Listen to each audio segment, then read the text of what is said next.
My parents forced me to hand over an international trip ticket to my golden child sister, but soon they got their karma. I, 18F, recently received an international trip to Rome and a check to cover expenses from my paternal grandparents as a birthday gift.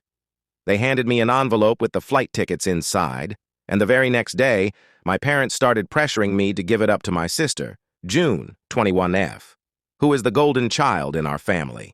My parents argued that since June is an architecture major, a trip to Rome would greatly benefit her studies. I tried to explain that I planned to major in literature, making the trip equally important for me. Besides, June had already been offered an international trip on her 18th birthday, which she declined, preferring the money instead. This time, it was my turn, and I didn't want to give it up.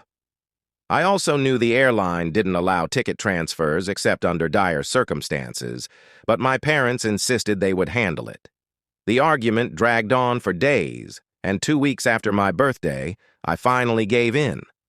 It wasn't because I wanted to, I was just tired of the constant fighting and emotional blackmail. They kept reminding me of everything they'd done for me, asking for this small favor in return. When they hinted that my trip would be wasted if I went, but meaningful if June went, I was hurt. Still, I decided to let them have the ticket, partly because I didn't think the airline would actually allow the transfer. When it was time for me to leave for the airport, June took my boarding pass and headed to the airport. However, we soon received a call from the cops. June had been in an accident. She'd tried to take control of the steering wheel in the cab out of fear of being delayed, causing the car to crash into a tree. While June escaped with minor injuries, the cab driver was seriously hurt, with a broken arm and deep cuts. He pressed charges against her, and now my parents had to dip into their savings to bail her out. When I heard about this, I couldn't stop myself.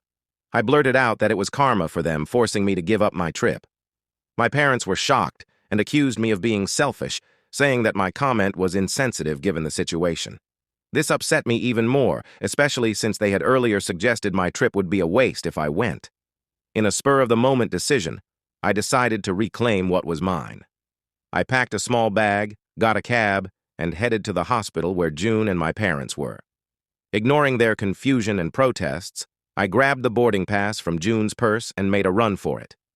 I barely made it to the airport in time and boarded the flight to Rome. When I finally checked my phone after landing, I saw how furious my family was. My parents thought I was insensitive for leaving after June's accident, even though she had caused it. June was also angry, believing I had stolen this opportunity from her. But in reality, I was just taking back what was originally mine. The general consensus seems to be that what I did, taking off to Rome after my sister's accident, was wrong, and I should apologize. But I'm unsure if I really should. June sent me a message saying that our parents would have to dip into their savings to settle with the cab driver. She implied that instead of enjoying Rome, I could have saved the money and given the check I received on my birthday to help them out, but she accused me of being selfish. Edit. There have been a lot of questions, so I'll try to clarify some things. About the boarding pass. I don't think my parents or June had figured out how to bypass the airline's rules about ticket transfers. June probably planned to get to the airport and wing it. If they had managed to change the ticket, I wouldn't have been able to board with my passport, which they would have needed to transfer the ticket. Why I stayed with my family. People have asked why I didn't leave my family earlier if they treated me badly. The truth is, this kind of treatment has been my norm since childhood. I grew up believing that if I tried hard enough to be the best daughter, they would eventually appreciate me. I spent 18 years trying to win them over, which led to a lot of disappointment, heartbreak, and frustration. I foolishly believed they would eventually come around because they were my parents. My grandparents don't live nearby. They're far away from everything I know. I didn't want to change my entire lifestyle, even though I often thought I'd be better off with them. Besides, no one in my family knows how my parents treat me because we hide it well. My relationship with June and I have never been close. We don't hate each other, but we don't get along either. As for our family's financial situation, we're not wealthy. My mom is a stay-at-home mom, and my dad is a high school football coach. They rely on my grandparents for money often. Update. After a couple of days of thinking, I decided to enjoy my trip. Opportunities like this don't come often, especially with college starting soon. Opportunities like this don't come often, especially with college starting soon. I've realized it's not my fault my parents tried to claim what wasn't theirs and ended up facing the consequences. I spoke to my grandparents this morning, explaining the entire situation for the first time. No one knew about the mistreatment I faced at home, not even my friends. Talking about it felt really good. My grandparents were shocked that this had been going on for so long. I explained that I always thought I needed to be a good daughter, so my parents would eventually appreciate me. But it's clear now that will never happen. My grandparents told me I did the right thing and said that after my trip, I should go straight to them and nowhere else. They planned to help me move out of my parents' house and live with them. When I mentioned I'd be moving out for college in the fall, they reassured me that they'd cover all my expenses since the college I chose is out of state. One conversation with my grandparents changed my life. I no longer have to worry about where I'll live when I get back, especially since I've likely burned bridges with my parents. My parents made it clear from the start that they wouldn't be able to pay for my tuition, even though they paid for June's. I'm happy with how things have turned out, and within a week I'll be back home. But I'll be living a much better life than before. Update. My trip to Rome ended a couple of days ago, and now I'm living with my grandparents, as they had asked me to.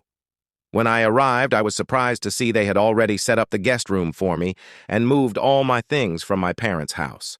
Apparently, my parents had called my grandparents after June's accident, hoping for financial help to avoid dipping into their savings for the settlement.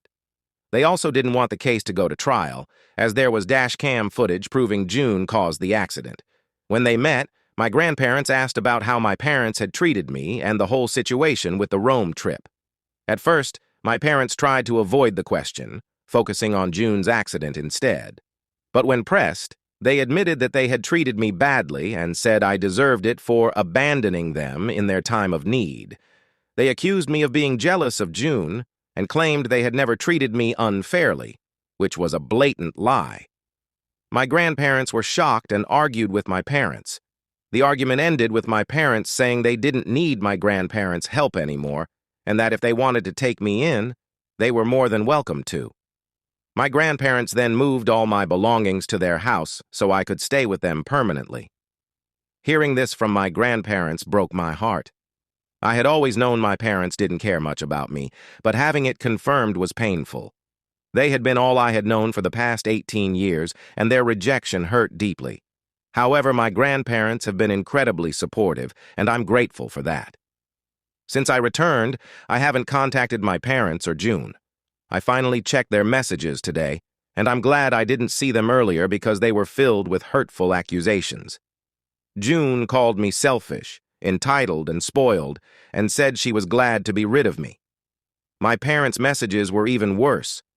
They said I was heartless for leaving them in a difficult situation and blamed themselves for not raising me right.